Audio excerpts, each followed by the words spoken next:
NEET 2027 में अब सिर्फ 10 महीने बचे और डर लगना शुरू हो गया है कि पूरा सिलेबस बेसिक से लेकर टफेस्ट एवर लेवल तक खत्म हमें करना है। अब डर लगना शुरू हो गया कि अगली बार पेपर होगा सीबीटी मोड में, मतलब 200-250 टेस्ट हमें मिनिमम देने पड़ेंगे कंप्यूटर के सामने बैठकर, जिससे हमारी वो प्रैक्टिस हो पाए। अब डर लगना शुरू हो गया है कि हमको बहुत सारे पीवाईक्यूज करने हैं इंक्लूडिंग जेई मेन के, ताकि जिस लेवल पर एग्जाम एक्सपेक्टेड है उसको हम कर पाए। और एक डर लगना शुरू हो गया है कि अनसर्टेनिटी बहुत है, शायद एग्जाम 2 बार हो जाएगा, तो सिलेबस हमको बहुत जल्दी खत्म करना है 11th और 12th का कंबाइंड। हाय, मेरा नाम है प्रतीक गुप्ता और पिछले 10 सालों में मेरे पढ़ाए हुए हजारों बच्चे डॉक्टर्स बन चुके हैं। अगर मेरी नीट 2026 की बात करूं तो मेरे पढ़ाए हुए बच्चों के 705, 700, 690, 685, 671 और ऐसे बहुत सारे मार्क्स आ रहे हैं, मतलब टॉप 100 की काफी सारी रैंक आने की पूरी संभावना है। आज के इस वीडियो में मैं आपको यह बता दूंगा कि अगर आज आपका लेवल 0 है, आपके रीनीट में 100 नंबर आ रहे हैं, 200 आ रहे हैं, 300 आ रहे हैं, 500 आ रहे हैं, आज आपका जो भी लेवल है, यहां से आप अगले 10 महीने में किस तरह से प्रिपरेशन करोगे कि ये जो सपना है ना कि 10 महीने में टॉप 100 की हमको रैंक लेकर आनी है नीट 2027 में, ड्रॉप ईयर लेकर या 12th के साथ में, यह आपका सपना रियलिटी में कन्वर्ट हो जाएगा।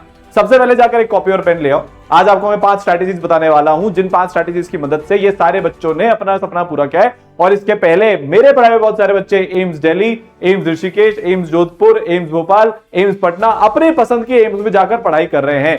बेसिक्स, एग्जाम को समझो, process wins, time table, isolate, ये क्या है, कैसे है, सब बता दूंगा। और पहले कॉपी और पेन लेकर आओ।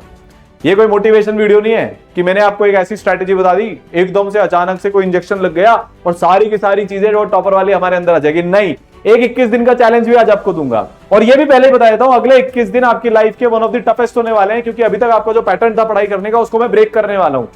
जो टॉपर का तरीका होता है आज वो आपको बताने वाला हूं और आपको इसको फॉलो करना ही पड़ेगा।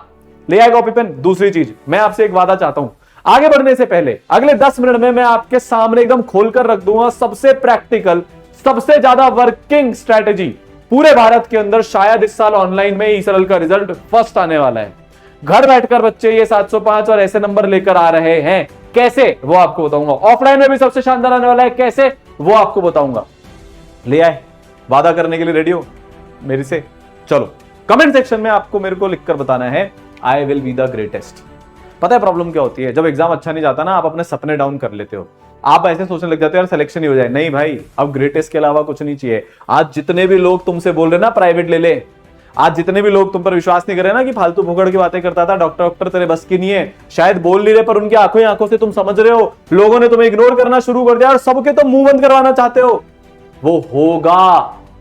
अभी तक हम जिस रास्ते पर चल रहे थे, हम डिस्ट्रैक्टेड थे, हमने प्रैक्टिस नहीं करी, इतने हाई लेवल की फिजिक्स केमिस्ट्री आ जाएगी, हमने नहीं सोचा पेपर इतना लेंदी हो जाएगा, हमने नहीं सोचा जो भी हमारे साथ हुआ, हमारे को कोचिंग अच्छी नहीं मिली, हमारे को टीचर अच्छे नहीं मिले, बहुत सरफेशियल लेवल का हमें पढ़ाया गया, हम पर किसी ने ध्यान नहीं दिया, जो भी आज तक था वो अब बदलने जा रहा है, क्योंकि तुम ग्रेटेस्ट बनने वाले हो। वो होते ना कुछ लोग अपने पूरे परिवार में, ब्लड लाइन में बिल्कुल बदल कर रख देते, तुम्हें वो बनना है बेटा कि पूरा खानदान तुम्हारे नाम से जाना जाए। अरे वो डॉक्टर साहब के बाबूजी हैं, अरे वो डॉक्टर साहब की माँ है, वो डॉक्टर साहब की भाई या बहन है। और ये होता है, हर साल होता है, तुम्हारे साथ भी होगा। लिख दिया I will be the greatest. अब शुरुआत करते हैं। अब देखो, इस चीज को समझना बहुत ध्यान से। पहली चीज ये है कि 75 घंटे एक हफ्ते में आपको पढ़ना पड़ेगा। एक बच्चा 685 अभी मिलने आया था, हर्ष उसका नाम है, नंबर आ रहे 685 में। उससे पूछा भाई आप कितने घंटे पढ़ते थे एक दिन में? 11 से 12 घंटे पर डे का एवरेज। ये हो गया 75 घंटे पर वीक। पर सर आपने डेली क्यों नहीं बोला इसको? क्योंकि बेटा डेली में तुम क्या करते हो, रोज सुबह उठते हो, सोचते हो, एक टाइम टेबल बनाते हो। पहले तो रात को टाइम टेबल बनाते हो, 6 बजे उठूंगा, ओए होए होए, 6:30 बजे तक ब्रश वगैरह सब कुछ करके 6:30 से 8:30 पढ़ने बैठूंगा। रियलिटी क्या है? उठते ही 8:30 हो, 6 बजे का तो अलार्म बजता रहता है, तुम उसको स्नूज स्नूज स्नूज स्नूज करते जाते हो। फिर 8:30 बजे रिग्रेट, अरे यार पूरी सुबह वेस्ट होगी, ब्रेकफास्ट करके पढ़ूंगा, फिर लंच करके पढ़ूंगा, फिर डिनर करके, फिर कल पढ़ूंगा। कल पढ़ते पढ़ते पढ़ते पढ़ते नीट भी हो गया, रीनीट भी हो गया, और आज हमारे हाथ में कुछ नहीं है। इसको बदलना है, इसलिए मैं तुम्हें वीकली टारगेट दे रहा हूं। अज्यूम करो टाइम टेबल बनाया पर 8:30 बजे उठे, पर अब पता है कि एक हफ्ते में 75 घंटे तो पढ़ने ही है, चाहे कुछ भी हो जाए। तो भयंकर मोटिवेशन के साथ उसी मोमेंट पर पढ़ने बैठ जाओगे, प्रोक्रेस्टिनेट नहीं करोगे, लेजीनेस तुम्हारे अंदर नहीं आएगी, क्योंकि वीकली टारगेट बनाने, डेली टारगेट नहीं बनाने। पहली चीज। दूसरी चीज, हवाबाजी कुछ नहीं होगी, ट्रैक करना है अपना एक एक मिनट। 2 मेथड बता देता हूं, बहुत सिंपल है, सारे बच्चे यही फॉलो करते हैं। 690 वाले बच्चे ने यही फॉलो किया था, और बेटा वो मेथड है चिट मेथड। सर ट्रैक करने का मतलब क्या होता है? आपको पता होना चाहिए आप एक दिन में कितना पढ़े। मैं ये नहीं बोल रहा मशीन बन जाओ, रोबोट बन जाओ, सिर्फ खुद का टाइम ही ट्रैक करो, पर मोटा मोटा आइडिया होना चाहिए। दिन के 12 चिट फाड़ के अपनी जेब में रख लो। सर पेपर वेस्ट होगा? नहीं होगा भाई, न्यूज़पेपर वैसे भी रद्दी में जाता है, उसको फाड़ के अपनी जेब में रख ले 12 चिट बना के। 1 घंटा पढ़ लिया, फाड़ दो। 2 घंटे पढ़ लिए, फाड़ दो। 3 घंटे पढ़ लिए, फाड़ दो। 12 चिट तुम्हें डेली की फाड़नी है और डे 1 से तुम्हें आदत लगानी है। तो ये चैलेंज का पार्ट नंबर 1 है। अगले 21 दिन का मैं तुम्हें चैलेंज दे रहा हूं कि जब 21 दिन खत्म हो रहे होंगे, देखो मैं ये एक्सपेक्ट नहीं करता कि तुम डे 1 से 12 घंटे चालू हो जाओगे, 6 घंटे, 7 घंटे, 8 घंटे से शुरू करोगे, पर जब 21 दिन खत्म हो रहे होंगे तो तुम्हारी आदत तब तक लग चुकी होनी चाहिए है क्या करने की? 12 घंटे रोज पढ़ने की। इसके बिना नहीं होगा। 20, 22, 25 लाख बच्चा एग्जाम देने वाला है, उसमें से 7-8 लाख बच्चा बहुत सिंसियरिटी के साथ देता है। इस साल तुम कंपटीशन का लेवल देख ही रहे हो भाई साहब, 690 से ऊपर इतने सारे बच्चे हो गए टफ लेवल के पेपर में भी। हाँ 15 मिनट का इंपैक्ट था, हाँ बायो इजी का इंपैक्ट था, बट ये एक्सेप्ट करना पड़ेगा तुम्हें, कंपटीशन का लेवल ऊपर हुआ है। 2025 के झटके के बाद जो बच्चे रैंक लाते हैं उन्होंने टफ लेवल का पढ़ना शुरू कर दिया है, उन्होंने ज्यादा लेवल का पढ़ना शुरू कर दिया और ज्यादा पढ़ना शुरू कर दिया है। तो अगर तुम उस 8 लाख के रियल कंपटीशन को बीट करना चाहते हो, उसमें तुम टॉप 10,000 में आना चाहते हो, ये बेयर मिनिमम है। अगर तुम इतना नहीं कर सकते, तुम 11-12 घंटे का पर डे का एवरेज नहीं निकाल सकते, अभी ये वीडियो छोड़कर चले जाओ बेटा, और नीट भी छोड़ दो, कोई और रास्ता ढूंढो, फिर डॉक्टर नहीं बन पाओगे तुम। और यार तुम तो डॉक्टर बनने वाले हो। मेरी बुआ टॉप 10 रैंक लाई थी नीट में, रियल बुआ जी, ठीक है, फूफा जी टॉप 10 टॉप 20 की रैंक थी। वो दोनों अभी 50 साल के हो गए ऑलमोस्ट, ठीक है, अभी भी 14-15 घंटे काम करते हैं। सुबह उठते ही क्लिनिक जाते हैं, फिर घर आते हैं, फिर क्लिनिक जाते हैं, फिर किसी हॉस्पिटल में जाते हैं। हर दिन उनका काम में बीतता है। डॉक्टर यार सेवा भाव है भाई, पूरे देश में लोग बीमार होते हैं, उनको बचाना है, उनका इलाज करना है। वो आदत अभी से डालनी पड़ेगी। इसीलिए तो ये एग्जाम टफ है, क्योंकि जो आप बनने जा रहे हो वो दुनिया का सबसे शानदार प्रोफेशन है, सबसे रिस्पेक्टेड प्रोफेशन है, और उसमें जिम्मेदारी भी बहुत है। इसीलिए अभी से ये पढ़ना शुरू कर दो, वरना नीट नहीं होगा। अब दूसरी चीज, जो 99% बच्चे इस साल गड़बड़ करने वाले हैं, वो एग्जाम को ही नहीं समझेंगे। अभी तक अगर तुम जिस तरीके से तैयारी करते आ रहे हो, अगर तुम उसी तरीके से तैयारी करोगे, चाहे तुम अभी तक 10-11 घंटे क्यों नहीं पढ़ते थे, तुम्हारा सिलेक्शन नहीं होगा। 3 बातों को बहुत ध्यान से हमको समझना है और दिमाग में फिट कर लेना है बेटा। पहली चीज, पेपर तुम्हारा सीबीटी हो गया है। सर सीबीटी का मतलब क्या होता है? Computer based test. अब ओएमआर में गोले नहीं भरने, अब कंप्यूटर पे टेस्ट होगा। इसके लिए एक अलग से वीडियो बना लूंगा डिटेल में, तुमको चाहिए तो कमेंट सेक्शन में बता देना कि सर सीबीटी को कैसे करना है, बता दो। अभी तुमको मोटा मोटा आइडिया दे देता हूं। देखो 3 घंटे जब तुम कंप्यूटर के सामने बैठते हो तो एक व्हाइट स्क्रीन तुमको घूरनी है, उसकी आदत होनी चाहिए। दूसरा, अब तुम पेपर में मार्क नहीं कर सकते कुछ, अब तुम्हें सब कुछ लिखना पड़ेगा, डायग्राम बनाने पड़ेंगे। ये बहुत बड़ा चेंज है। मिनिमम मैं बोल रहा हूं 200 टेस्ट सीबीटी के देने पड़ेंगे। इसलिए मैं आपके लिए वॉरियर बैच में 250 सीबीटी के टेस्ट लाया हूं, और होने शुरू हो जाएंगे जिस दिन से आप बैच में आते हो। बहुत जल्दी क्लासेस शुरू होने वाली है, ऑनलाइन ऑफलाइन, ठीक है। सबसे अफोर्डेबल बैच है। ऑफलाइन तो सिर्फ 75,000 का इंग्लिश मीडियम, 50,000 का हिंदी मीडियम, ठीक है, कोटा के अंदर है। और वो भी ऑनलाइन में भी अप टू 100% तक की स्कॉलरशिप मैं आपको दे रहा हूं। 250 सीबीटी के टेस्ट कराऊंगा आपको, और पोर्टल एकदम वैसा होगा जैसा एनटीए तुम्हें देने वाला है, क्योंकि इतने सालों से हम जेईई मेन में वो काम करवाते आए हैं। जेईई के अंदर टॉप 100 की भर भर के रैंक देते आए, इस साल नीट में भी दे रहे हैं। कोटा का सेकंड बेस्ट रिजल्ट इस साल से आने वाला है, और ये तीसरा साल था बस। क्यों? क्योंकि हम पैटर्न को समझते हैं। नीट 2025 में ई सरल ने टफेस्ट तैयारी कराई, उसका रिजल्ट था इतने सारे बच्चे एम्स में। 26 में एक लेवल और बढ़ाया, उसका रिजल्ट तुम देख रहे हो 705, 700। तो आपको भी वो करना पड़ेगा बेटा। कैसे? चैप्टर के टेस्ट से शुरू करेंगे, जो आपको कंप्यूटर के सामने बैठ के देने हैं। फिर उसके बाद बेटा आपके पार्ट टेस्ट, रिव्यू टेस्ट, वो पूरा अभी जब तुमको प्रोसेस समझाऊंगा तब बता दूंगा। तो पहली चीज तो ये सीबीटी होने वाला है। ओएमआर सारी घर पर जो भी है सब अलमारी में उठाकर रख देना, उसको दोबारा से देखना मत। अब दूसरी चीज, कितनी बार पेपर होगा? मोस्ट प्रोबेबली एक बार होगा, बट बहुत सारी कमिटीज की रिकमेंडेशन है कि पेपर को 2 बार कराओ। अगर पेपर बेटा 2 बार होता है तो या तो वो फरवरी में होगा पहला, जैसे 2 अटेम्प्ट होते हैं ना जेईई मेन में, शिफ्ट मतलब 2 अटेम्प्ट होते हैं, जनवरी और अप्रैल। आपका ये एग्जाम फरवरी में हो सकता है, पहली शिफ्ट, पहला अटेम्प्ट, या फिर अप्रैल में होगा पहला अटेम्प्ट, अगर 2 बार होता है तो।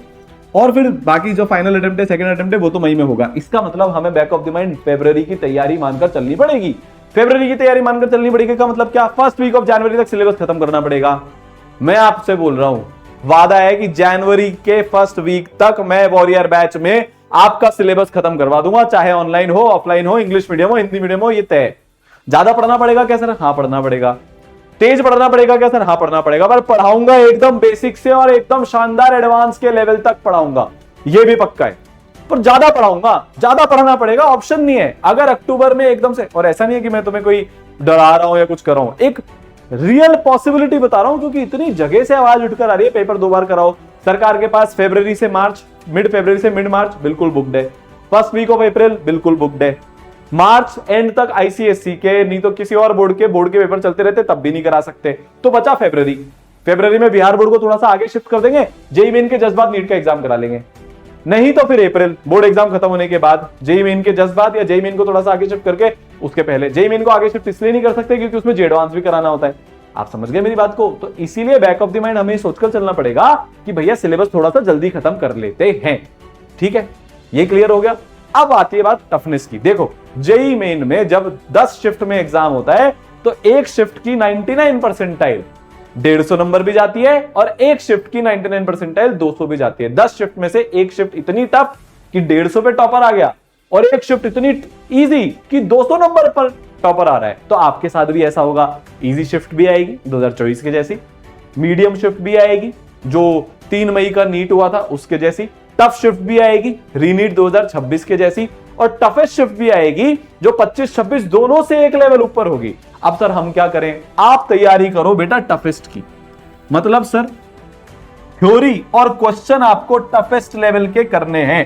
सर टफेस्ट लेवल का मतलब क्या होता है कि जो जेईई मेन की टफ शिफ्ट है और जे एडवांस की मॉडरेट शिफ्ट है, जैसे जे एडवांस 2024, उसके पेपर आपसे बन जाएं, उसके पीवाईक्यू आपसे बन जाएं। फिर से एक वादा कर रहा हूं आपसे वॉरियर बैच के अंदर, भारत का टफेस्ट मटेरियल मैं आपको दूंगा। इस में कोई बैच सिस्टम नहीं होता, ऐसा नहीं है कि अलग बच्चे छाट लेंगे उनको टफ मटेरियल दे रहे बाकी को इजी करा रहे, नहीं भाई, लिमिटेड बच्चे लेता हूं, एक एक बच्चे पर पूरी जान लगाता हूं और एक एक बच्चे को भारत का बेस्ट मटेरियल देता हूं। जे मेन के पीवाईक्यू क्लास में होंगे, जे एडवांस के पीवाईक्यू क्लास में होंगे, इरोडो लेवल के क्वेश्चन फिजिक्स की क्लास में होंगे, इनऑर्गेनिक ऑर्गेनिक फिजिकल एकदम डेप्थ में कराऊंगा विद रीजन, फिजिकल के लंबे लंबे सवाल, पूरी कैलकुलेशन वाले सवाल आपको दूंगा, फिजिक्स के लेंथी क्वेश्चन आपको दूंगा, और बायो में तो क्या तैयारी कर रखी है भाई साहब।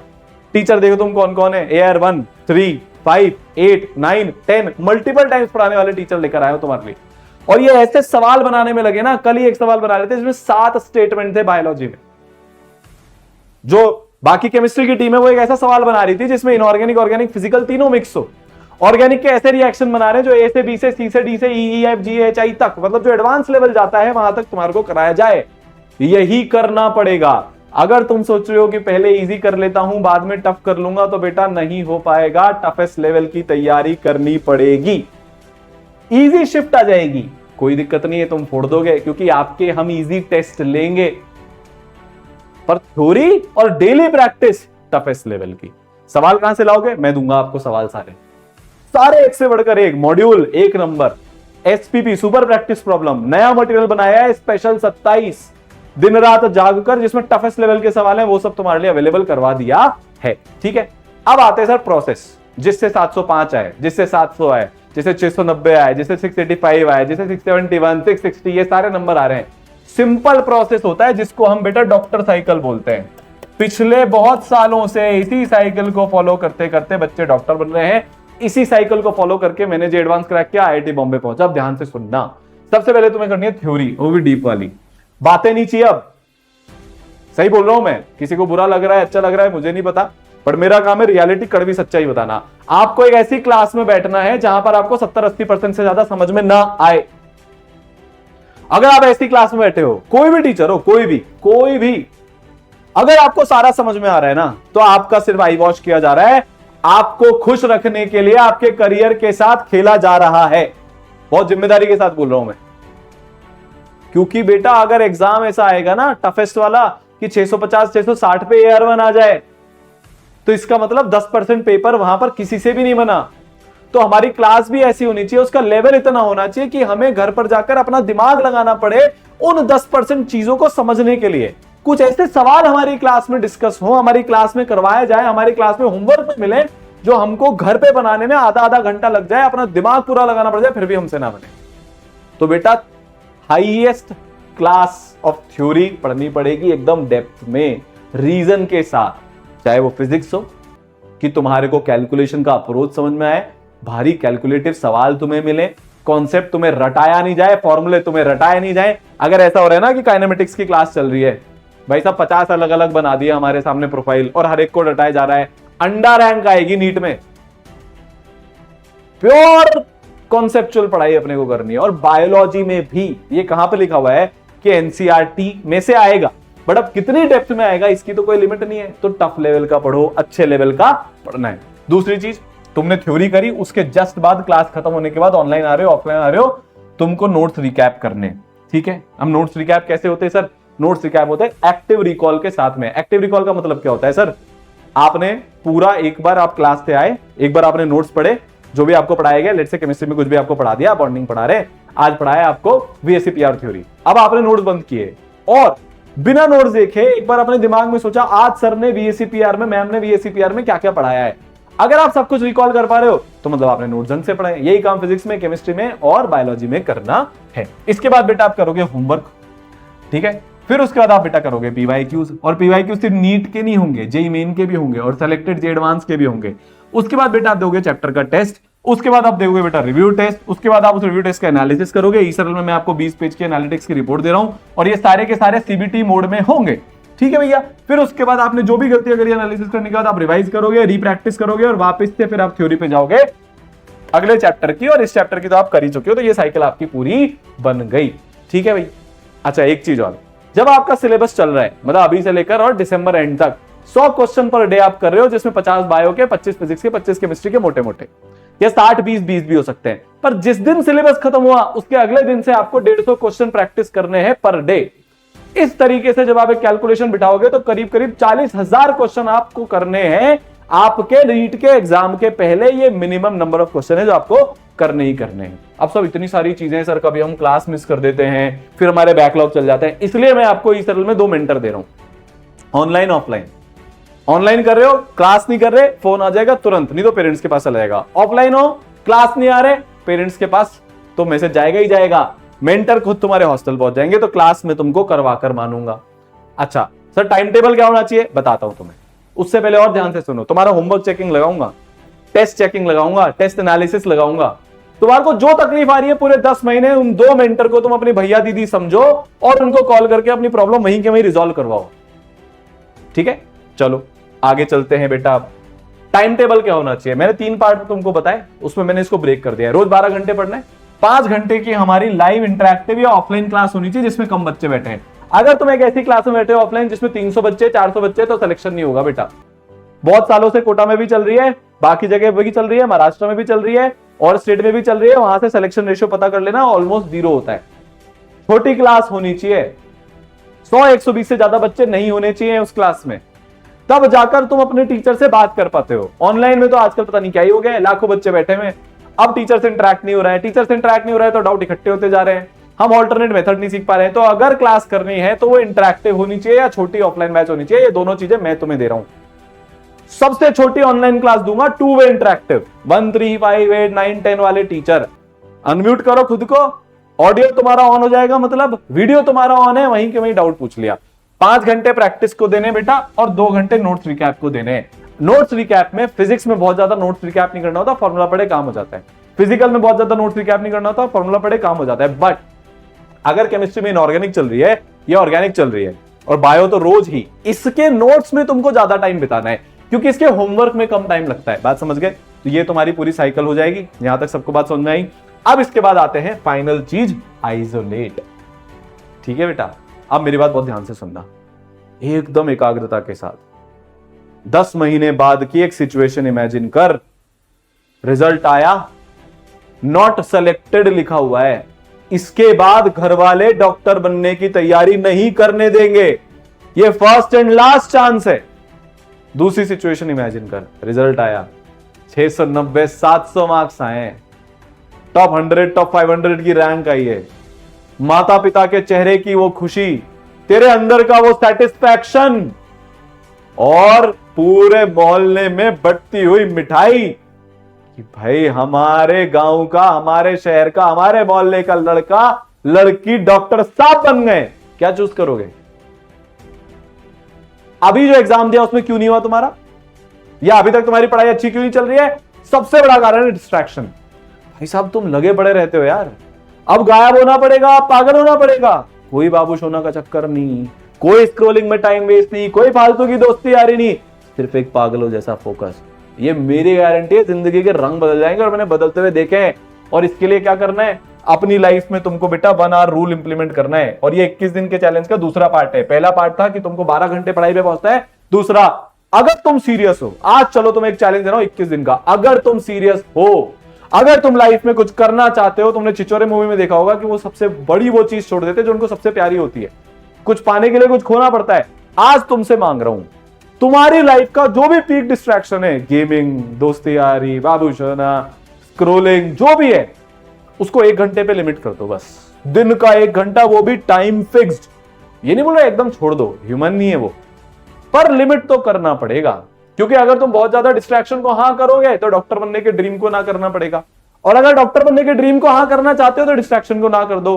कोई भी 1 घंटा अपनी लाइफ का फिक्स कर लो।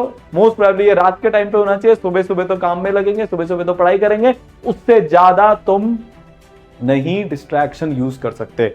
मेरी मानो, अगर लाने 705 नंबर मेरे बच्चे के जैसे 700 लाने, अपने फोन को लॉक करवा दो। जिसके 685 आए ना, उसके फोन में कोई सोशल मीडिया ऐप नहीं थी, यूट्यूब यूज करता था थोड़ा थोड़ा सा, जब उसको काम होता था ऐसे स्ट्रैटेजी वीडियो देखने के लिए या फिर थोड़ी बहुत पढ़ाई करने के लिए या जो भी है, बट उसके अलावा कुछ नहीं, बाकी कोई एक भी चीज नहीं।